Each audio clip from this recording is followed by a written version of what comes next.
Sir जी। Sir मेरी attendance please mark कर दिएगा। कौन बोल रहे हैं? ये अब्दुल सर सबूर। मैं अब्दुल सबूर बात कर रहा हूँ।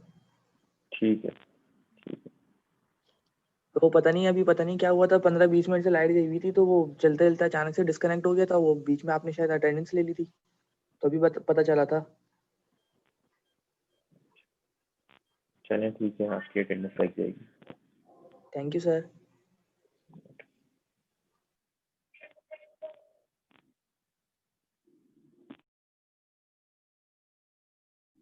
ज्वाइन करना सारे, दोबारा से करना।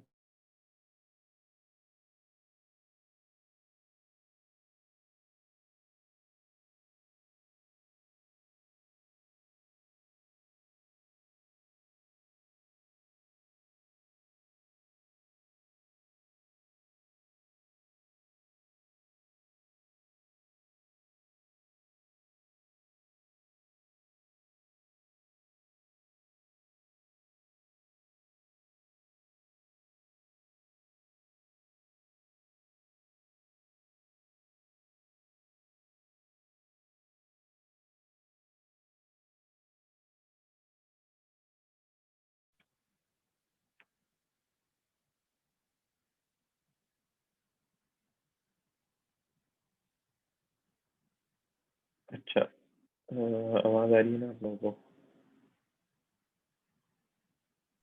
सर आ रही है। ठीक है। अच्छा, हम डिस्कस कर रहे थे कि हम लेआउट्स बनाते हैं, ठीक है। अब लेआउट में multiple header, footer, content area, side bar बना रहे होते हैं, जैसे कि हमने ये वेबसाइट में देखा कि किस तरीके से होता है, ठीक है। अब हमने अच्छा कोड में भी देख लिया कि हम ये डिफ के टैग के थ्रू हम डिविजन बना रहे होते हैं, ठीक है। अब यहाँ पे एक एग्जांपल दी हुई है 3.1, ठीक है। इसके अंदर हमारे पास डिफ को यूज करके दिखाया हुआ है कि ये किस तरह काम कर रहा है। तो हम ये काम करते हैं, कॉपी कर लेते हैं।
अच्छा, ये हमारे पास एग्जांपल दिया है, इसको हम हमने नाम कर दिया है, इसको रन करके देखते हैं।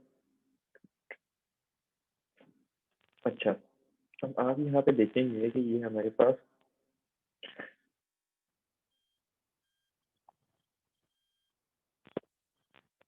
इन्होंने क्या किया है कि इस एग्जाम्पल में इंटरनल स्टाइलिंग कर ली है, एक्सटर्नल स्टाइल शीट्स नहीं बनाई। ठीक है, इंटरनल स्टाइलिंग में इसने क्या किया है कि भाई एक डॉट फेवरेट की क्लास बनाई है। ठीक है, जैसे हमने लास्ट लेक्चर में देखा था कि हम क्लासेस और आईडीज बनाते हैं। ठीक है, और उसने डॉट फेवरेट के नाम से क्लास बनाई है। ठीक है, उसके अंदर उसने बैकग्राउंड जो है ना वो ग्रे दे दिया है। ठीक है, और उसका जो टेक्स्ट का कलर है वो वाइट दे दिया है। बॉर्डर उसने दे दिया है थिन सॉलिड ब्लैक। ठीक है, ये ब्लैक कलर होगा, उसका सॉलिड होगा, थिन होगा। ये एट्रीब्यूट्स है, ये एक तरीका है बॉर्डर देने का। ठीक है, फिर उसका पैडिंग है। आप यहाँ पे थिन की जगह और भी चीज़ें दे सकते हैं, सॉलिड की जगह चेंज भी कर सकते हैं, ब्लैक की जगह कोई और कलर भी दे सकते हैं। ठीक है, पैडिंग उसने दी है 0.2 EM। अच्छा, ये EM भी दे सकते हैं आप, ये पिक्सल भी दे सकते हैं, परसेंटेज भी दे सकते हैं। EM बेसिकली होता है, मैं आपको बताता हूँ EM। अच्छा, जो हम पिक्सल दे रहे होते हैं ना वो तो पिक्सल वैल्यूज होती है। अब डिफॉल्ट जो साइज होता है सपोज एक फॉन्ट का, वो होता है 16 पिक्सल। तो उस हिसाब से जब आप EM करेंगे ना तो वो क्या होगा, एक पिक्सल सपोज एक 16 साइज का होता है ना एक उसका जो डिफॉल्ट फॉन्ट होता है, तो 16 इंटू 0.2 हो जाएगा, तो वो आपका EM हो जाएगा। अगर EM आप 0.2 दे मतलब 16 से आप 0.2 को मल्टीप्लाई करें, तो उस साइज की आप पैडिंग दे रहे हैं। तो आप यहाँ पे पिक्सल में भी दे सकते हैं, कोई ऐसा इशू नहीं है। ठीक है, तो पैडिंग, अच्छा पैडिंग हमारे पास क्या होती है ये हम देख लेते हैं। सपोज हमारे पास एक अच्छा, सपोज यही हमारे पास एक, एक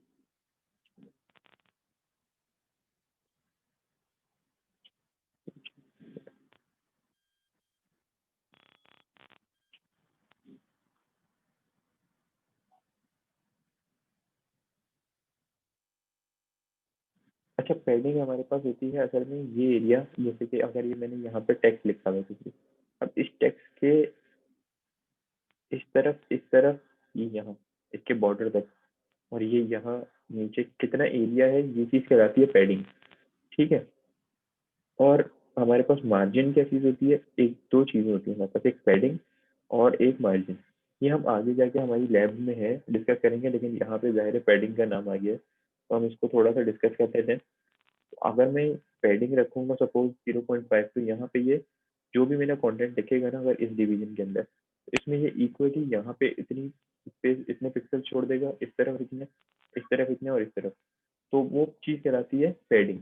और मार्जिन हमारे पास होता है जो इस वेबसाइट में, जैसे अगर मैंने इसका मार्जिन देना है इस डिवीजन का, तो इस डिवीजन और इस डिवीजन के दरमियान में जितना भी गैप है वो चारों तरफ से इक्वल देगा, उस चीज को हम कहते हैं मार्जिन। ठीक है, तो इंटरनल जो हमारे पास हम एरिया छोड़ होते हैं चारों कॉर्नर, तो वो होती है पैडिंग। ठीक है, तो आप पैडिंग कम भी कर सकते हैं, बढ़ा भी सकते हैं। और दो डिवीजन यानी कि इस डिवीजन के बाहर का जितने स्पेस है वो आप मार्जिन के थ्रू दे रहे होते हैं। ठीक है, अब उसमें आप लेफ्ट मार्जिन अलग दे सकते हैं, इसमें इक्वल का जरूरी नहीं है। लेफ्ट मार्जिन अलग दे सकते हैं, राइट मार्जिन अलग दे सकते हैं, अपर मार्जिन आप अलग दे सकते हैं। तो यहाँ पे इन्होंने, अब देखेंगे कि पैडिंग दी हुई है 0.2 M, मतलब कि ये 16 पिक्सल इंटू 0.2 करेगा और उतनी पैडिंग छोड़ देगा। जैसे आपने यहाँ पे देखा कि यहाँ से इसने अपर लोअर इसके अंदर ये पैडिंग की वजह से छोड़ दिया। ठीक है,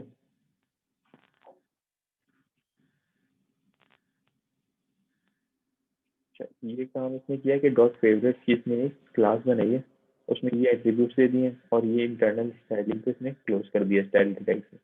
फिर ये आया बॉडी के अंदर और वही काम इसने किया, डिवीजन बनाया और सारी अपने टैग इस डिवीजन के अंदर लिखे, जो हमने इसमें देखा था कि जैसे एक डिवीजन है तो यहाँ पे इसने ये सारे टैग लिख दिए और इसको क्लास दे दी फेवरेट की, जो हमने यहाँ ऊपर स्टाइलिंग के अंदर CSS में बनाई थी। ठीक है, अब उसमें उसने एक पैराग्राफ लिखा है कोई।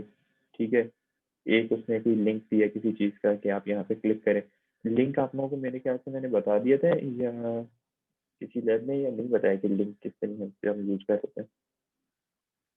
अच्छा, किसी भी चीज़ को हमने लिंक देना हो ना, अगर आप लोग ने को मैंने नहीं बताया तो मैं बता देता हूँ। लिंक देना है सपोज़, तो मैं क्या करूँगा कि मैं लिंक का टैग होता है ए टैग, ठीक है? तो ए लिखूँगा, href, ठीक है? और इसको क्लोज़ कर दूँगा।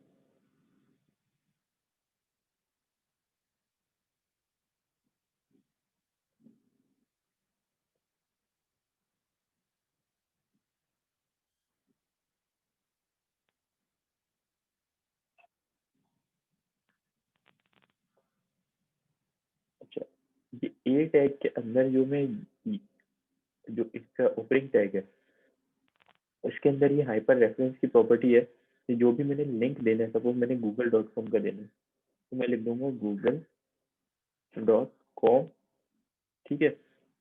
तो ये जो भी इस लिंक के ऊपर क्लिक करेगा वो google.com के ऊपर डायरेक्ट चला जाएगा। अच्छा, अब वहाँ पे लिखा हुआ क्या आना चाहिए?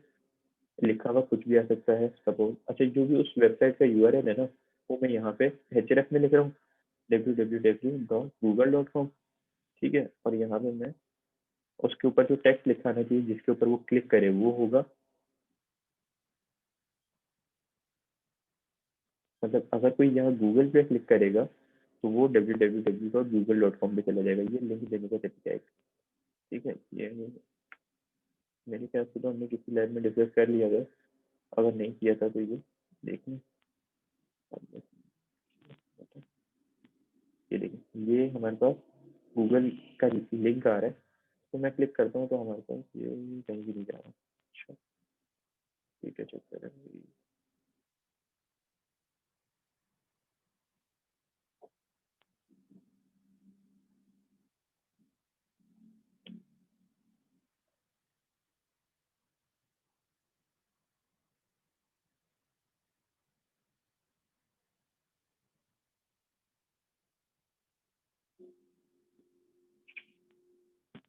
ये देखिए, इस लिंक पे हमने क्लिक किया जैसे ही, तो ये हमें गूगल पे ले गया। तो ये लिंक देने का तरीका है, ए टैग हमारे पास होता है, ए href, और उसके अंदर दोनों टैग, उसके क्लोजिंग टैग और ओपनिंग टैग के बीच में जो टेक्स्ट लिखेंगे वो वहाँ पे डिस्प्ले हो जाएगा। उस टेक्स्ट पे जो भी क्लिक करेगा वो इस लिंक के ऊपर चला जाएगा। आप कुछ भी लिख सकते हैं।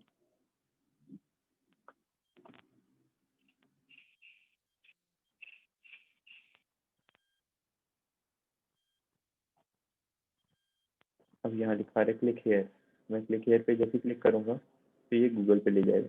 तो ये लिंक देने का तरीका है, ठीक है? इस तरीके से यहाँ पे इसमें एक लिंक दिया हुआ है, आई लाइक हेयर, ठीक है?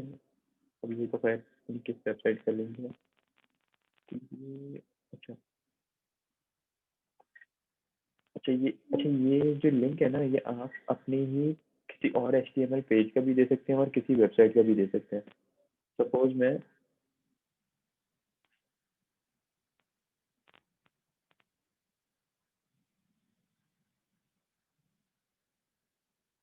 ये मेरे पास आपने देखा होगा दो ये पेजेस बने हुए हैं ना, एक तो एग्जांपल्स का है जो मैंने यहाँ बनाया हुआ है, ठीक है? और एक लैब एग्जांपल वन का है जो मैंने ये चीज़ है, ठीक है? अगर मैं चाह रहा हूँ कि मैं इसके अंदर इसका लिंक दे दूँ, तो वो मैं किस तरह करूँगा? इसका नाम क्या है?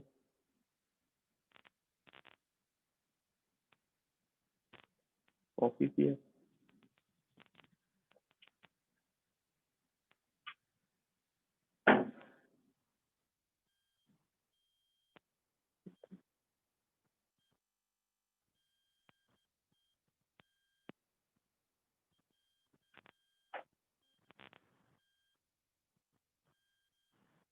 ये देखो। अब जब मैं इसके ऊपर क्लिक कर रहा हूँ तो ये मुझे इस पेज पे लेके जा रहा है, जो कि यहाँ पे मेरे पास गिवन है। इस तरीके से जितने पेजेस हैं उन सबको आपस में भी मैं लिंक करा सकता हूँ उनके नाम के थ्रू, बस वो सेम फाइल के अंदर होने चाहिए, एक कंप्यूटर के अंदर सेम फाइल में अगर नहीं है, किसी और फाइल में है, मैं किसी HTML की फाइल के साथ लिंक कराने जा रहा हूँ, तो उसका मैं पाथ वहाँ पे डिफाइन कर दूंगा, कहाँ पे? इसके href पे।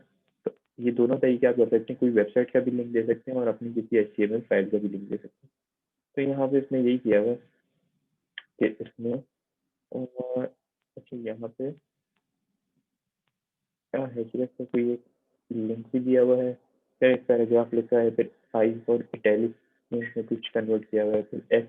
अच्छा एस क्या होता है हमारे पास, जो हमने एस टैग यूज हो रहा होता है, जैसे हमने देखा था कि कुछ टैग एक दूसरे के ऑल्टरनेटिव यूज हो रहे होते हैं, वैसे एस टैग इसने यूज किया हुआ है डिलीटेड के ऑल्टरनेटिव में।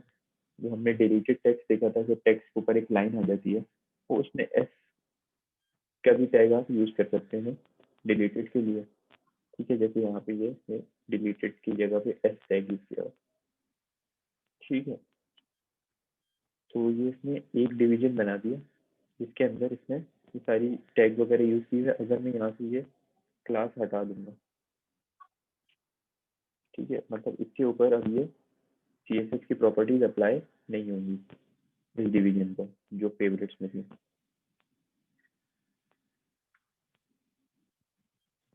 इस बार टैक्स हो गया, लेकिन जब मैं यहाँ पे ये क्लास कॉल करवा दूंगा जो फेवरेट्स की यहाँ पे इसने बनाई थी, तो ये सारी प्रॉपर्टीज इस डिवीजन के ऊपर अप्लाई हो जाएंगी, सिर्फ इस डिवीजन पे, पूरे में सिर्फ इस डिवीजन पे।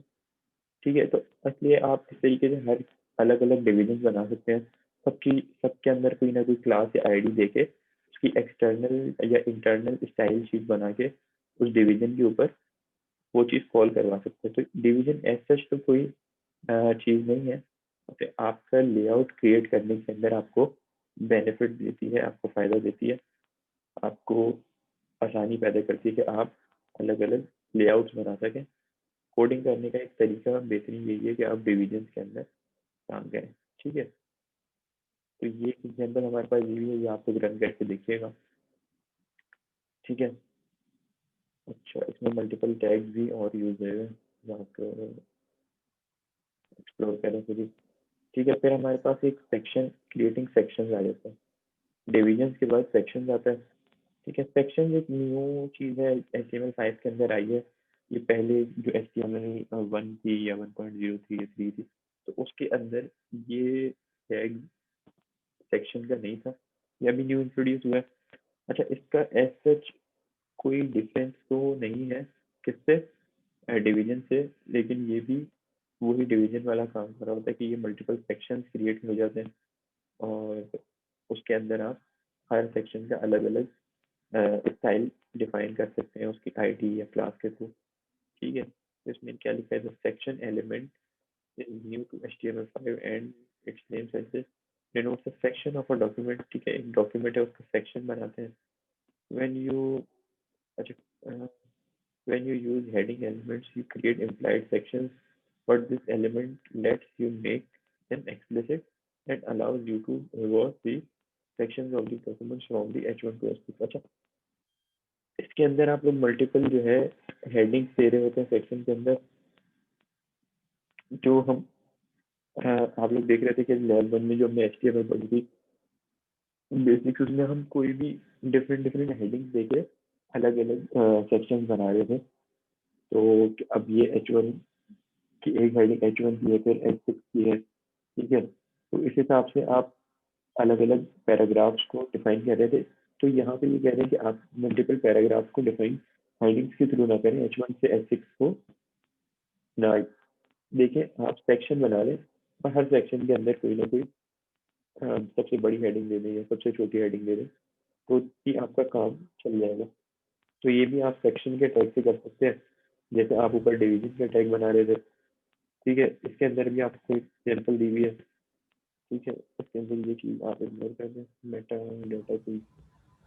ठीक है, हेडिंग को मतलब स्टाइल करने का तरीका है हेडिंग को, हाँ हाँ, हेडिंग्स हेडिंग्स सिर्फ को नहीं, हेडिंग सिर्फ हेडिंग्स को नहीं, हाँ आपका जितना कंटेंट है डॉक्यूमेंट के अंदर हेडिंग समेत, तो ये कह रहा है कि सेक्शन जो है ना, जैसे आप पहले सिर्फ हेडिंग्स दे दे के अलग अलग एक सेक्शन बना रहे होते थे, जैसे आप यहाँ पे हेडिंग्स को छोड़ें, आप सेक्शन बना लें और उसके अंदर आप हेडिंग दे दें और फिर पैराग्राफ, ज़्यादातर वो होता है यूज़ यही है, ब्लॉग्स वगैरह में यूज़ हो रहा होता है सेक्शन।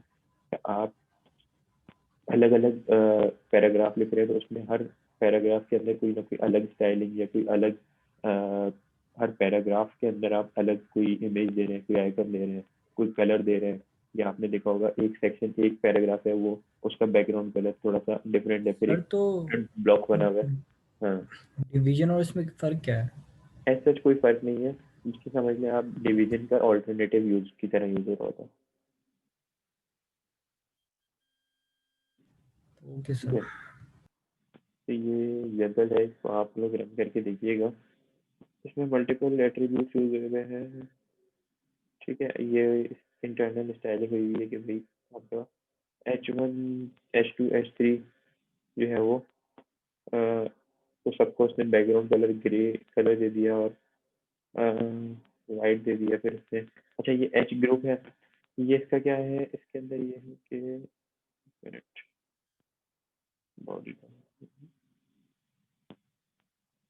अच्छा अच्छा इसमें एक और चीज आती है, जब हम बॉडी के अंदर सेक्शन के अंदर का एक सेक्शन, तो ये इसने H ग्रुप बना दिया। एच ग्रुप भी वही क्लास वाला काम कर रहा होता है। आपने एक एच ग्रुप का टैग दे दिया, उसमें आपने सारी हेडिंग डिफाइन कर दी।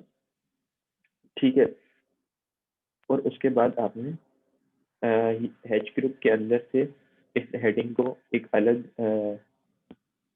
सी एस एस दे दी, फिर एच ग्रुप की जो हेडिंग 2 है उसको अलग दे दी। इस तरीके से आप मल्टीपल एच ग्रुप के अंदर जो हेडिंग्स होंगी ना उसको सी एस एस में डिफाइन कर सकते हैं, और फिर आप बाद में नए हेडिंग्स को अपने डिफरेंट सेक्शंस में यूज कर सकते हैं। तो ये जब आप लोग करेंगे ना तो आपको बेटर अंडरस्टैंडिंग होगी। ठीक है, उसके बाद हमारे पास ये सारे वही H1 पैराग्राफ ये वो टैग यूज हो रहे हैं, कोई नई चीज़ नहीं है। फिर हमारे पास ये आता है यहाँ पे OL और LI। अच्छा OL जो है ना वो हमारे पास है ऑर्डर्ड लिस्ट। हम मल्टीपल लिस्ट बनाते हैं। ठीक है, कि हमारे पास है जिसमें 1 2 3, आप लोग ने वर्ड डॉक्यूमेंट भी देखा होगा, ऊपर लिस्ट होती है कि आपने इसको 1 2 3 देना चाह रहे हैं, ABC देना चाह रहे हैं। ठीक है, कोई ऑर्डर्ड लिस्ट है, कोई अनऑर्डर्ड लिस्ट है। तो OL कहती है कि OL जो फुल फॉर्म है ऑर्डर्ड लिस्ट।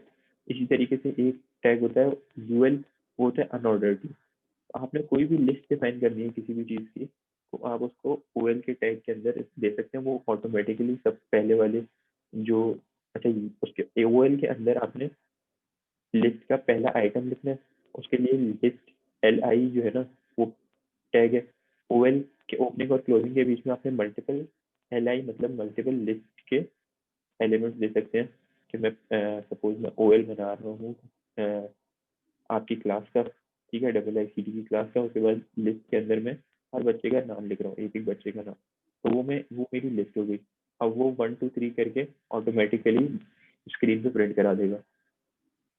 जैसे मैं उसको आपको करके दिखा देता हूँ।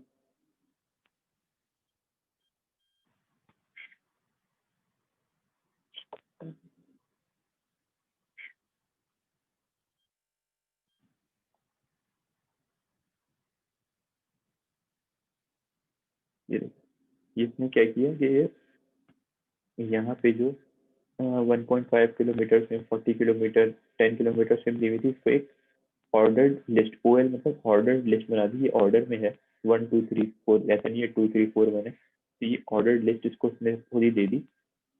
तो यहाँ पे हम इसको डिफाइन करने का तरीका यही है। अच्छा वैसे तो ये लिस्ट की स्टाइलिंग किस तरीके से होती है ना, इसकी ये बहुत डिटेल्ड चीज़ है, क्योंकि इसमें ऑर्डर्ड लिस्ट आती है, अनऑर्डर्ड आती है, और उसके मल्टीपल और स्टाइलिंग होती है, तरीके होते हैं। तो उसकी एक कंप्लीट पूरी लैब है। तो वो जब हम कर रहे होंगे ना तो हम ये तो खैर इसमें इस एग्जाम्पल में यूज हुआ हुआ था, तो मैंने आप लोगों को बता दिया कि ये ऑर्डर्ड लिस्ट इसलिए इस्तेमाल हो रही थी मेरे ख्याल से लैब नंबर 5 जो है ना आपकी, वो ऑर्डर्ड और अनऑर्डर्ड लिस्ट की है।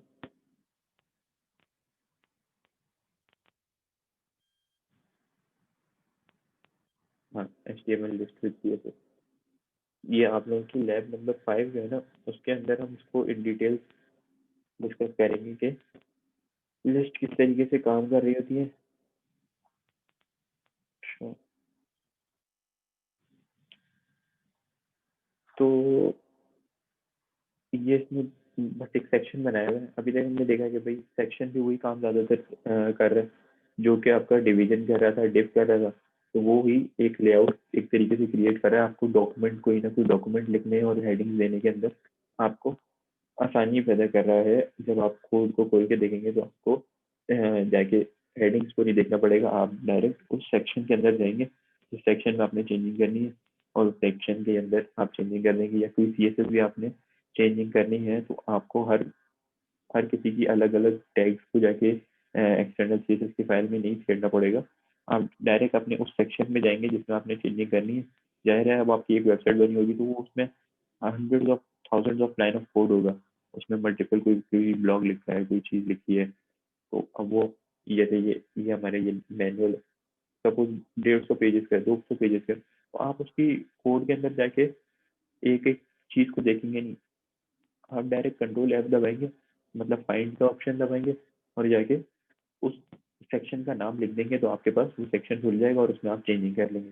या वो डिवीजन है, CSS का कोई डिवीजन है, तो आप उस डिवीजन की क्लास का सिर्फ डिवीजन नाम लिखेंगे डॉट, और वो उसका क्लास खुल जाएगी और आप वहाँ पे चेंजिंग कर लेंगे। तो ये आपका फ़ायदा हो जाएगा आगे जाके। अभी तो आपको लग रहा होगा कि ये एक यूजलेस चीज़ है, लेकिन आगे जाके जब आप कोड लिखेंगे वेबसाइट से, इसका फ्रंट एंड डिज़ाइन करेंगे किसी भी बड़ी वेबसाइट का, तो आपको अंदाज़ा होगा कि जब एक रनिंग वेबसाइट होती है, उस पर ट्रैफिक आ रहा है, उस पर मल्टीपल कंटेंट्स हैं, तो आपको ये डिवीजन और सेक्शन बहुत फ़ायदा दे रहा होगा।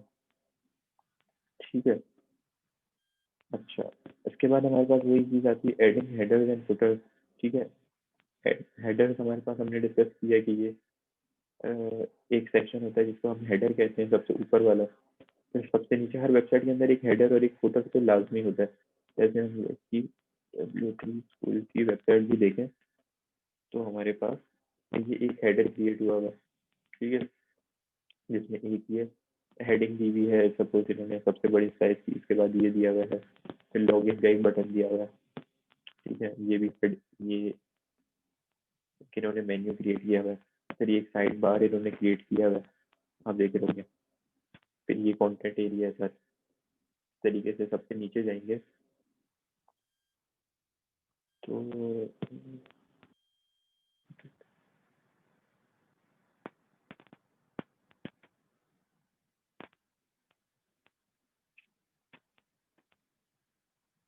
अच्छा, ये वाला जो साइड है ना, ये अब ये इन्होंने एज अ फुटर बहुत बड़ा फुटर डिफाइन किया हुआ है, इतना बड़ा होता नहीं है, लेकिन ये चीज़ इन्होंने एज अ फुटर डिफाइन की हुई है, जो ये ग्रे ग्रे एरिया, ये इन्होंने एज अ फुटर डिफाइन किया हुआ है। अबाउट और बाकी उसकी आपने मल्टीपल डिटेल्स कॉपीराइट वगैरह दिए हुए, तो ये चीज़ होती है आपके पास फुटर। और सबसे ऊपर वाला जो एरिया वो हेडर होता है, तो इसी तरीके से हमारी लैब में भी गिवन है कि हेडर और फुटर को हमने कैसे ऐड करना है। इसमें लिखा है the header element denotes the header of a section, it contain any content that you wish to be denoted as a header. अच्छा, हेडर का एक पूरा टैग है, ठीक है, इसके अंदर आप हेडर की सारी चीज़ें लिख रहे होते हैं, including a master header or logo in terms of their elements. A header element typically contains H1 से H6 तक के आइटम, यानी एज ग्रुप के आइटम्स ये रखना होता है। हेडर ड्रॉप डाउन नेविगेशन वगैरह भी हो सकता है। या फिर यहाँ पे एक आपको एग्जांपल दी हुई है कि आप इसके अंदर हेडर इस्तेमाल करें। यहाँ पे आप देखेंगे कि बॉडी के अंदर आपने यहाँ पे हेडर को इस्तेमाल किया, ठीक है। सबसे पहले आपने हेडर का टैग ओपन किया, क्लोज किया, उसमें आपने एज ग्रुप की कोई भी हेडिंग दे दी, तो आपने यहाँ CSS के अंदर उस एज ग्रुप की उस हेडिंग को डिफाइन किया हुआ होगा, ठीक है। ये एज ग्रुप जो है ना, ये ज़्यादातर हेडर के अंदर ही यूज हो रहा होता है। तो आप इस एज ग्रुप की आपने यहाँ हेडिंग डिफाइन की हुई है कि इस H1 की मार्जिन ये होनी चाहिए, ठीक है, और ये सब होना चाहिए। तो ये चीज़ें अप्लाई हो जाएंगी हेडर के अंदर। बस ये मल्टीपल सेक्शन एक स्ट्रक्चर है एक तरीके का, जिसका कोई सच मीनिंग नहीं है। आप इसके बगैर भी चाहें तो हेडर क्रिएट कर सकते हैं, लेकिन बेहतर यही है कि आप यहाँ से एक ब्लॉक बनाने के लिए, मतलब एच, तो उसके लिए आप यहाँ पे हेडर की जो भी प्रॉपर्टीज है ना वो डिफाइन कर देंगे CSS के अंदर। तो आपकी यहाँ पे हेडर के अंदर वो प्रॉपर्टीज छोड़ देंगे, ठीक है। फिर आपके पास यही वो सेक्शन का टैग आता है, इसमें हेडर आ रहा है, ठीक है। इसको आप लोग रन करके देखिएगा। फिर ये एक फुटर हमारे पास है, फुटर की भी ID है, ठीक है। उसको वहाँ पे CSS के अंदर आप डिफाइन कर देंगे और उसके अंदर जो प्रॉपर्टीज देंगे वो सिर्फ फुटर के ऊपर अप्लाई हो रही होंगी। उसका साइज दे देंगे कि भैया ये इस जगह पे होना चाहिए, मल्टीपल प्रॉपर्टीज है वो आप दे देंगे। ठीक है, ये सारी एग्जांपल्स हैं इसमें। ये एग्जांपल कितनी है, ये पहली है, ये 1 2 3 है, फिर एक तीसरी एग्जांपल है। अब आप अच्छा, इस लैब के अंदर ना कोई ऐसा टास्क नहीं है क्योंकि ये एक बेसिक लैब थी जिसमें हमने सिर्फ यही देखा कि अपने पास हेडर फुटर क्या होते हैं, वेबसाइट का लेआउट क्या होता है, और उसके अंदर उसका कंटेंट एरिया क्या होता है, साइड बार्स क्या होते हैं, सेक्शंस क्या होते हैं, डिविजन क्या होते हैं। ठीक है, और एच ग्रुप क्या होता है। जो ये सारी चीज़ें हमने बेसिक देखी हैं, कुछ नए टैग्स भी थे वो भी हमने देखे। ठीक है, तो बस इस लैब के अंदर कोई ऐसा आपने खुद से टास्क नहीं करना है। सिंपल आपने करना यही है कि ये सारी जो एग्जाम्पल्स है ना तीनों, इनको आपने रन करना है। ठीक है, और इनके जो भी आपके पास आउटपुट प्रिंट होता है वो आपने एज अ लैब सबमिट कर देना है। बस ये तीन को आपने सिंपल रन करके चेक करना है कि इनमें क्या क्या काम हो रहा है, और इनको इनके आउटपुट आपने सबमिट कर देना है। फिर उसके बाद हमारे पास लैब 4 आती है, ग्रुपिंग कंटेंट विद CSS। अच्छा, ये जो हमने आज चीज़ पढ़ी है ना, जब आप इसको इन डिटेल इसका स्ट्रक्चर देख लेंगे, फिर अभी आपको ऐसा लग रहा होगा कि ये इतनी ज़्यादा काम की चीज़ नहीं है, यूजलेस है, क्योंकि ये हम अभी HTML में सिर्फ इसका स्ट्रक्चर बना रहे हैं इस लैब के अंदर। लेकिन जब हम इसकी स्टाइलिंग की मल्टीपल प्रॉपर्टीज देखेंगे, इसको हम CSS, ये यहाँ पे इंटरनल CSS करके दिखा दिया गया है, लेकिन जब हम एक्सटर्नल CSS के थ्रू इसको पूरा लिंक करेंगे कि हर सेक्शन को या हर डिवीजन को लिंक करेंगे, और फिर प्रैक्टिकल एग्जांपल, इसमें इतनी ज़्यादा प्रैक्टिकल एग्जांपल नहीं है, बस ये छोटी मोटी एग्जांपल्स है। लेकिन जब पूरी प्रैक्टिकल एग्जांपल से हम एक पूरा लेआउट क्रिएट करेंगे ना, तो आपको समझ भी आएगा और मज़ा भी आएगा कि हम क्या डिवीजन से और इससे क्या फ़ायदा हो रहा है, और कितनी आसानी से हमारी वेबसाइट का वेब पेज क्रिएट हो जाता है। तो ये तो एक इनिशियल ग्रुपिंग कंटेंट को ग्रुप किस तरीके से करना है, तो ग्रुपिंग कंटेंट की लैब थी।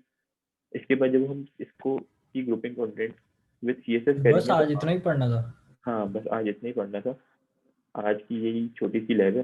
बस इसके अंदर जो जो चीज़ें यूज़ हुई हुई हैं ना, आप इनको जाके चेक करें कि क्या क्या यूज़ हुई हुई है इन एग्जाम्पल्स में। बस उनको रन करें, उनको एक्सप्लेन वगैरह नहीं करें, और इनके रन करके आउटपुट आपने एज ए लैब सबमिट कर देना। ठीक है सर जी। सर एक फेवर दे देते। जी सर ये जो कोड लिखा हुआ है ये आप वर्ड पे लिख के अपलोड कर दीजिएगा। बच्चे, ये चीज़ है ना, हमें अलाउ नहीं है। हमें बोला हुआ यही है कि आपने एज अ PNG फॉर्मेट के अंदर देनी होती है, ताकि बच्चे असल में सर जैसे वो जब तस्वीर आप इतनी क्वालिटी वाइज साफ नहीं होती ना, तो थोड़ा यस सर, ये प्रॉब्लम बात है होती है। सर। पिक्चर पूरी अच्छा वो फॉर्मेट ब्लर में आ आते रही हैं होती है। हमारे हमारे पास, अच्छा सबके पास PDF नहीं आती। सर डैश ब्लर की भी काफी जगह होती है। इजिकल्स टू लगता है, इजिकल्स टू लगता है डैश। ये सब चल रहा होता है, कभी कभी कोड खराब हो जाता है, ऐसा कुछ सर होता है। HTML की जगह पे HTLM करके पता नहीं अजीब सा कुछ लिखा हुआ आ रहा होता है। यार, HTML तो आपको समझ आ ही जाना चाहिए।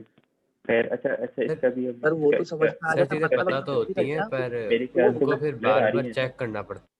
क्वेश्चन कर करके जो आपकी एग्जाम्पल होती है उसको भी आप तो पता है किया क्या करेगा आप लोगों को, आगे जाके भी एक मेरे ख्याल से आप फर्स्ट सेमेस्टर के हैं ना, आप लोग किया ये करें। ये देखिए, जब आप इस तरीके का कोई काम है ना, तो जहाँ अब आगे आप जब जाएंगे ना, जब आपको क्लाइंट, जब आप काम करेंगे, जाहिर है अब आप फर्स्ट सेमेस्टर के, हम आपको कैसे समझाएंगे बात।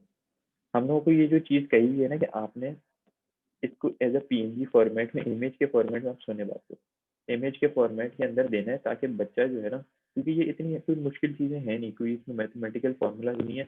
असल ये चीज़ें जो है ना, लिखने से, जब आप खुद कोडिंग हाथ से करते हैं ना, तभी आपको सारी चीज़ें दिमाग में बैठती हैं, दिमाग में याद रहती हैं, और आपकी थोड़ी टाइपिंग की भी स्किल्स डेवलप होंगी। अब आप जब, अभी तो ये आपको छोटी सी चीज़ ऐसी मेहनत वाली लग रही होती है, आगे जाके आपकी टाइपिंग स्पीड तेज़ हो जाएगी, आपको ये कुछ भी नहीं लगेगा। क्योंकि जब आप अभी तो फर्स्ट सेमेस्टर में, आप 8th सेमेस्टर तक जाएंगे, तो आपको पता लगेगा कि आपको दिमाग कभी इस्तेमाल करना है। यहाँ तो आपको पूरी पूरी एग्जाम्पल्स बनी हुई दे दी हैं, लेकिन और उसके साथ साथ फिर आपको वो मेहनत से पूरे 2 2 3 3 घंटे लगा के काम करना भी पड़ता है।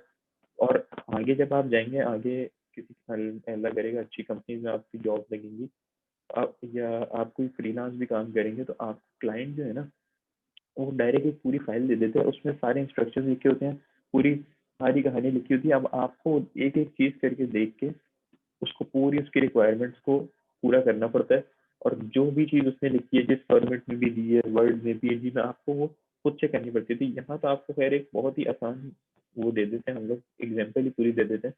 खैर वो जो ब्लर वाला ऑप्शन है ना, वो मेरे ख्याल से मैं इन जेपीजी के अंदर या पीएनजी के अंदर दे रहा हूँ, इस वजह से वो ब्लर हो रहा है।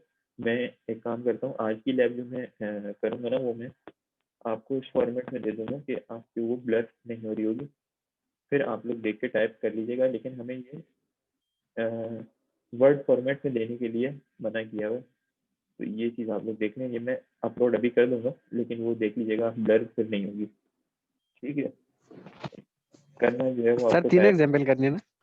यस सर, बस ब्लड नहीं हो, बाकी कोई हाँ, मसला ब्लड नहीं है। नहीं है, ब्लड नहीं होती, सही है सर मुझे कुछ पूछना था। जी। सर मैं स्क्रीन शेयर कर सकती हूँ अपनी, क्योंकि एक प्रॉब्लम आ रही थी। जी पूछो, एक मिनट। जी शेयर करें।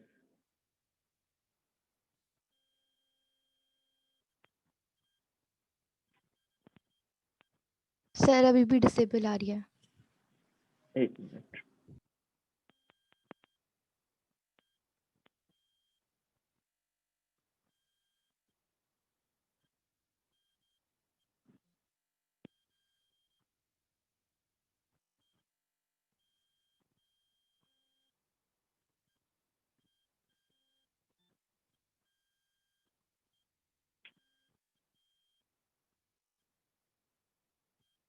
Forty eight.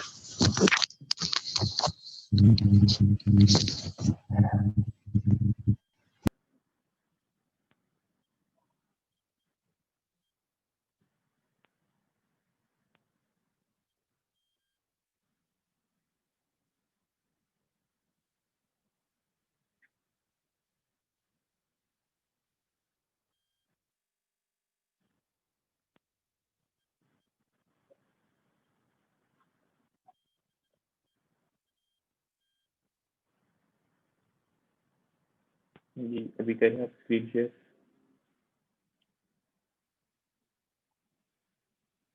नहीं सर, अभी भी नहीं हुई, अभी भी डिसेबल शो हो रहा है। अभी तो मैंने इसको इनेबल कर दिया है, allow participants to share screen को तो मैंने इनेबल कर दिया। अच्छा आप एक काम करें, आपका इशू क्या आ रहा है ये सर बताएं। वो जो आपने लास्ट लैब में बताया था ना कि वो एक्सटर्नल लिंक के लिए टैब ऑन होता है। क्या चीज़ होती है? सर मैं ऐसे समझा नहीं पाऊंगी। अच्छा आप एक काम कीजिएगा, ये बोल कौन रहा है? सर नूर। एक सेकंड। अच्छा आप एक काम कीजिएगा, जो भी आपका सर इशू आ ये रहा है, सीएसएस का बोलनी है शायद। हाँ CSS के अंदर आपका लिंक नहीं हो पा रही HTML के साथ। जी सर, वो इंस्पेक्ट करते हैं, उसके बाद एक राइट साइड पे हमारे पास लिंक आ जाती है, जो भी हमारी फाइल हो, जी वो लिंक नहीं ऑन हो रही है। आप ये कह रहे हैं कि सपोज ये मेरी फाइल है, ठीक है, इसको मैंने इंस्पेक्ट किया, ये चीज़ नहीं आ रही है आपके पास। एक सेकंड, सर आपकी स्क्रीन शेयर स्क्रीन। नहीं हो रही है, एक मिनट। जी अभी शेयर हो रही है? नहीं, अभी भी नहीं हो रही। हाँ अब हो रही है। हाँ। जी अच्छा ये चीज़ आपके पास नहीं आ रही है, आपने इंस्पेक्ट किया, जी। तो आप गूगल क्रोम यूज़ करेंगे? नहीं, आती हूँ, एक मिनट।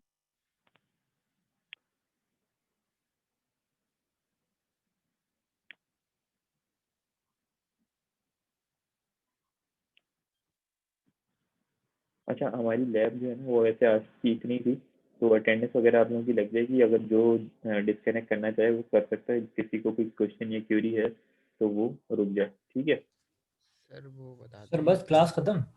हाँ आज की लैब इतनी थी। सर मुझे एक बात करनी है असाइनमेंट वाली, पिछले लास्ट वाले की। जी जी। सर वो मेरा 27 सेकंड लेट था, वो भी मेरी वजह थी। मैं सदर गया हुआ था लैपटॉप लेके, तो मैं वहाँ से 3-4 घंटे बाद आया हूँ। वहाँ पे ट्रैफिक भी था, रात वो को टीम 12 टीम भी बजे आई हुई थी। 12:27 पे आप